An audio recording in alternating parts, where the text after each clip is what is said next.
Jack and the Three Beasts. Well, now, I know I've told you a story or two from time to time about my friend Jack, but I don't recollect that I've spoken about what a strong feller he was. Now, this story, it takes place a long time ago. Now, this is back even before Jack had ever had any thoughts about joining the army or nothing like that. Well, he and his parents and his two brothers, Tom and Will, they all still lived together up on that hill out in the countryside. Now, well, Jack, he's off on his own one day, just walking along down the road, when he came across a little place where a man had been cutting up some wood. Jack, well, he went over to take a look, and he saw some boards just laying out there, and Jack, well, he didn't figure nobody would mind if he just took one, so he picked up a board about 3 or 4 feet long and started walking with that board. Well, he took out his knife, started cutting up that board a little bit, whittling on it some, and Jack was so lazy he never noticed what he had done till he looked in and said, well, I got myself a little paddle here. Didn't know right what he'd do with it, just carried it with him, when directly he came to a muddy place in the road where a lot of big yellow bees had sat down to have a drink. Jack slipped right up close to 'em, came down with that paddle right in the middle of them bees. Splat! He counted up to see how many of 'em he'd got. 1, 2, 3, 4, 5, 6, 7. Well, he went on right down that road carrying that paddle, and he came to the blacksmith's shop. He went to the blacksmith, told him take some nails and make him sign in big letters on his belt, buckled that all round him, and went on a-going. Well, pretty soon here, King came on riding down the road on his horse. King says to Jack, well, hello there, Jack. Jack said, how to do there, King? What's all that writing you got round yourself, Jack? Turn round so I can read it. The old King read it off. Strong man Jack killed 7 at a whack. You mean you done killed 7 at one lick, Jack? You must be getting to be an awful strong fella. I reckon you could do pretty nigh anything, couldn't you? Well, Jack says, I don't know about that, but I've pulled a few tricks. King says, well now, Jack, if you're up to that advertisement you got on your belt there, why, you're the very man I've been looking for. See, there's this big wild hog been tearing around my settlement, killing lots of sheep. And if you'll help us get rid of that hog, why, I'll pay you $1,000. All my men are scared of it. Well, Jack says, I'll give it a try. So the King took Jack over on the mountain where that wild hog was a-staying. Time he got up in the holler ways, he turned his horse around and says, you go on up in that mountain and find it, Jack. Well, I got important business back home to tend to. And the King gave his horse a little lick and made it go back in a hurry. Now, Jack, he knowed that if the King was scared of that hog, it must be awful dangerous. Besides, he'd just not get mixed up in with such a varmint. Said he'd wait for a little while, and then he'd slip out and get away before that old hog smelled him. Well, directly Jack got a plundering around up there, trying to figure out how to get home, when he heard that hog a-breaking bush up in that mountain, and he saw it coming right at him. So Jack, he took off through the woods, him and the hog, just running down the path through the woods. Jack looked up behind him, saw it was getting closer. And I tell you, they say Jack, he commenced to running so fast, he's going 15 feet every step he took. But that old hog, it kept right on a-gaining. Well, Jack came out of the woods into a field, and looked down it a ways, and saw an old waste house standing there with no roof on it. Well, Jack, he ran for that house, ran in the door, and scrambled right up the wall. Well, that old hog was so close it grabbed hold of Jack's coat tail. But Jack, he was going so fast it jerked his coat tail plumb off. Jack got on that wall, looked down at the hog standing there with his 4 feet up on the logs and looking after him. Then Jack jumped down, ran outside, pushed the door shut, and propped it up right quick with that paddle he was carrying and some other wood that was laying there right beside. Saw the hog, it couldn't get out at all. It was blasting around that house, but it couldn't get out for nothing. Well, Jack, he decided that job was done, so he pulled up and went back to the King's house. Hello, Jack, said the King. You do any good up there? Jack, he smiled a little bit. Why, no, King. I couldn't find no wild hog up there. Hunted all over that mountain. Why, I didn't see nothing." "Why, Jack," said the king, "that old hog just makes for everybody that goes up there. You must have seen it." "Well, there wasn't nothing up there but a little old boar. Came bristling up to me, kept following me around. I ran it off a time or two, but it just kept right on following me. But that dang thing came quite playful after a while, jumped up and jerked off a little piece of my coat tail. Why, it made me a little bit mad, so I took it by the tail and ear and throwed it in an old waste house up there, barred it in. Oh, I don't reckon that was what you wanted. You can go up and see it if you want to." When the king rode up there and saw that it was the wild hog, he liked to beat his horse to death getting back so fast. Blowed his horn, and 50, 60 men come running up. They took out a lot of Winchester rifles and went on up to that old house. They were so scared they wouldn't get close enough to shoot at it. So finally, Jack, he went on down there, poked around with a rifle, and shot 2 or 3 times. That old hog went right down. So the king's men took it back, cooked it up, made 2 wagonfuls of meat. The king paid Jack the $1,000, and Jack started to pull out for home. The king called him and says, "Hey, Jack, wait a minute now. I got another job for you, Jack. They say there's a unicorn back here on another mountain doing a sight of damage to people's livestock. It's a lot more dangerous than that hog, but a brave fellow like you oughtn't to have no trouble killing it. I'll pay you $1,000 for it, too." Well, Jack, he tried to back out of it, but he saw he couldn't.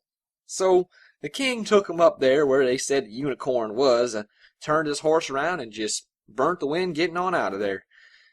Jack watched the king out of sight, says, $1,000 will do me right long while. I don't want to get mixed up with no unicorn. I'll just get out of here and go back another way. I'm not going to fool around up here and get killed. But Jack hadn't gone very far before he heard that varmint breaking bush and coming straight at him down that mountain. So Jack, he started running around in amongst the trees as hard as he could tear. Looked around directly and saw that old unicorn so close to him it was just about to make a lunge and stick that horn right in the middle of his back. Jack reached out, grabbed a hold of a white oak tree, and swung around behind it. The unicorn swerved at him, hit that oak tree, and stove its horn plumb through it. Horn came out the other side and like to stuck Jack, but Jack he was back far enough where it just went right through that tree and right up to Jack. Time he saw that, Jack he snatched some nails out of his overall pocket, grabbed him up a rock right quick, and wedged that horn in tight. Then he got him a little switch and swapped the unicorn a few times to see if it could break loose, but nope, it couldn't. It was stuck good. So he pulled on back down the hill and went back down to the king's house. "What luck you have this time, Jack?" the king asked him. "Why, King," Jack said, "I didn't see no unicorn." "Now, that's a curious thing to me, Jack," says the king. "Nobody else ever went up there, but when that old unicorn came right after him." "What'd you see, Jack?" Jack said, nothing much. Some kind of little old bull. Didn't have but one horn. It came down there acting big, bawling, pawing at the ground, got to foul me a little bit, and kind of started to aggravate me. So I took it by the tail and neck and drove its horn through a tree. I reckon it's still fastened up there where I left it at. We can go on up there and take a look if you want to." So Jack took the king and his men with all them rifles up where the unicorn was. They wouldn't none of 'em get close enough to get a good aim, so Jack he went on up to it, cut him up a little branch and switched it 2 or 3 times. Says, "See, man, there ain't a bit of heart in him. He ain't gonna get loose." So the men finally shot him, took him down, brought back the hide. The king paid Jack another $1,000. Says, "Now, Jack, I don't mean to scare you none, but they just brought in word here that there's a lion come over the mountains from somewhere in Tennessee. Been making raids on a settlement over the other end of this country, killing everything it comes across. Cattle, horses, and they say it's killed several men who tried to go after it. I told 'em about you, Jack, and they made me promise to send you." "Well, King," says Jack, "that sounds like the dangerous thing of all." I'll pay you another $1,000, Jack," says the king. "I don't know if I favor working any more right now, King. They'll be worried about me if I don't get back home before dark. Besides, my daddy's cutting tobacco, and he needs me real bad." "Come on now, Jack," says the king. I'll pay you $2,000. "Well, I don't know," Jack said. I'll have to study on it for a while." "Here's $1,000 down, Jack, right now, and I'll pay you the other 1,000 when you get it killed. I'd sure like to get rid of that lion." "Well, I reckon I'll do it then," says Jack. "Try to." So the king took Jack up behind him on his horse, and they rode over where they said that lion was last seen. King says, "Now, Jack, that lion's right up yonder somewhere. I'll not venture any further." Jack got off the horse. The king turned him around and says, "When it smells you, Jack, you'll sure hear from it." And the king left there a-galloping away. Well, Jack felt that $3,000 he had in his overall pocket, and he thought he'd try to get out of there for good and go on back home. He didn't want to be messing around with no lion. But before he'd hardly took a step or two, that old lion smelled him and commenced roaring up there in the woods, roared so hard it jarred the mountain. Then Jack saw it coming, tearing down trees, breaking logs in two, busting rocks wide open, and Jack, well, he didn't waste no time trying to run. He made for the tree nearest to him and skinned up it like a squirrel. He didn't stop neither till he was clean to the top of that tree. The old lion growled around down there, smelled up the tree a time or two, then it went right into gnawing on that tree trunk. Jack looked, and it was quite a sight in the world how that bark and splinters flew. It nearly shook Jack out of the tree. But it seemed like the lion got tired when he had the tree about half gnawed through. He quit and laid up against the foot of that tree and went sound asleep. Jack waited a while till his heart quit beating so fast, and then he lowed what he might have a chance to slip down and get away from there before that old lion woke up. So he started sliding down the tree. He was keeping such close watch on that lion's eyes to see whether it would wake up or not, Jack never noticed when he had set his foot on a broken limb.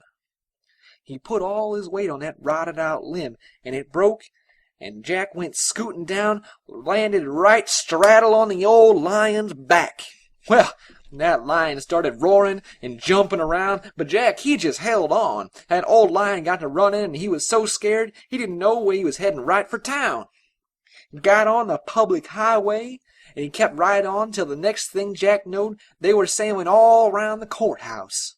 All the people were running in the stores and climbing trees, getting on out of the way, and everybody shouting and hollering, saying, "Watch out! Hey, Jack! Look out!" And then the king's men came and started trying to shoot the lion without hitting Jack, but none of them would get a good shot, till finally one of them drawed a bead on the old lion's head and tumbled him up. Jack, he went flying when that lion went down, and he picked himself up out of the dirt, commenced to brushing it off himself. Everyone came over directly to see that lion, and they saw, sure enough, it was dead. The king came along right soon, and Jack says to him, Look here, King, well, I'm rather upset." How come, Jack?" "These men done killed your lion." "Oh, my lion?" says the king. "What do you mean, Jack?" "Why," Jack started, I'd have not had it killed for $3,000, King. After I'd caught it and got it all gentled up now, your men done shot it. I was just riding it down here to get it broke in for you as a riding horse." So the king went over to where his men were and made a big rumpus with him, says, "Why, I'd have felt like a big man riding that lion around. Now you men are just going to have to raise Jack $3,000 for killing our lion." So Jack went home after that, Had a whole pile of money down in his old ragged overall pocket. Last time I went down there, Jack was still rich, and I don't think he's had to work any yet.